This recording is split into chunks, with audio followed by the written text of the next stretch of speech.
क्या आपके साथ कभी ऐसा हुआ है कि आप एक बेहतरीन स्टॉक चुनते हैं, उसकी पूरी रिसर्च करते हैं, लेकिन जब बाय बटन दबाने की बारी आती है तो आप रुक जाते हैं। आप सोचते हैं थोड़ा और गिर जाए तब लूँगा, या कहीं मार्केट क्रैश तो नहीं हो जाएगा।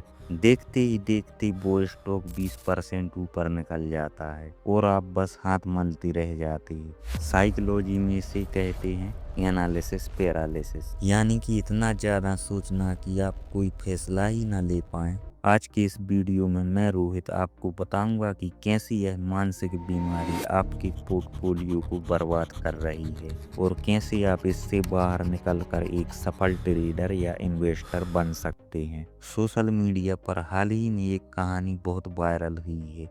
एक भेड़िया खाने के ढेर के बीच में मरा पाया गया। उसे कोई बीमारी नहीं थी, ना ही किसी ने उसे मारा था।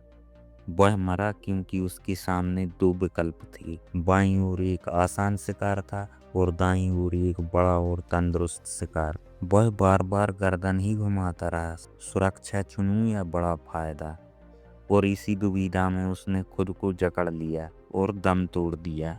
और यही हाल हम जैसे एक रिटेल इन्वेस्टर का है। हमारे सामने हजारों विकल्प होते हैं, penny stock, blue chip, option trading, crypto. हम हर चीज को एनालिसिस करने की कोशिश करते हैं और अंत में कुछ भी नहीं कर पाते या गलत वक्त पर फैसला लेते हैं। स्टॉक मार्केट में एनालिसिस पैरालिसिस के लक्षण। पहला तो इंडिकेटर्स ओवरलोड। आप चार्ट पर इतनी इंडिकेटर्स लगा देते हैं कि कैंडल स्टिक दिखना ही बंद हो जाती है। आरएसआई कहता है खरीदो, लेकिन एमएसीडी कह रहा है रुको। नतीजा जीरो एक्शन। दूसरा परफेक्ट न्यूज हंट। आप हर न्यूज चैनल, हर टेलीग्राम ग्रुप और यूट्यूब वीडियो देखते हैं, हर कोई अलग अलग बात बोल रहा है। इससे आपकी क्लैरिटी ही खत्म हो जाती है।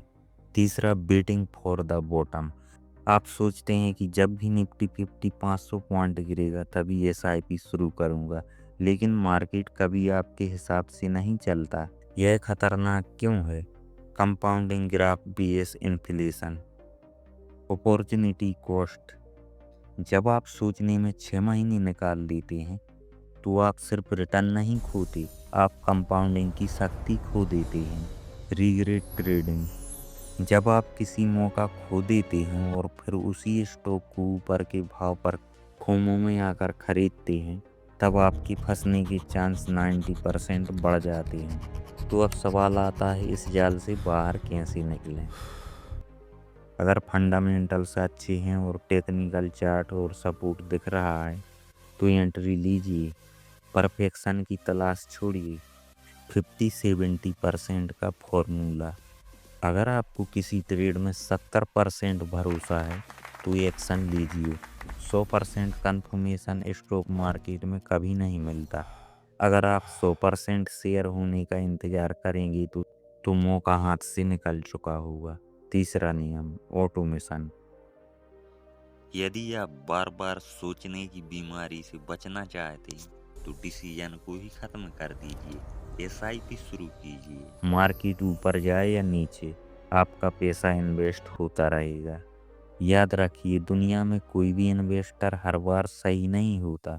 गलत फैसला लेकर उससे सीखना बिना फैसला लिए बैठे रहने से कहीं बेहतर है। जैसा कि उस कहानी में कहा गया है, एक्शन ही असली निशाना है।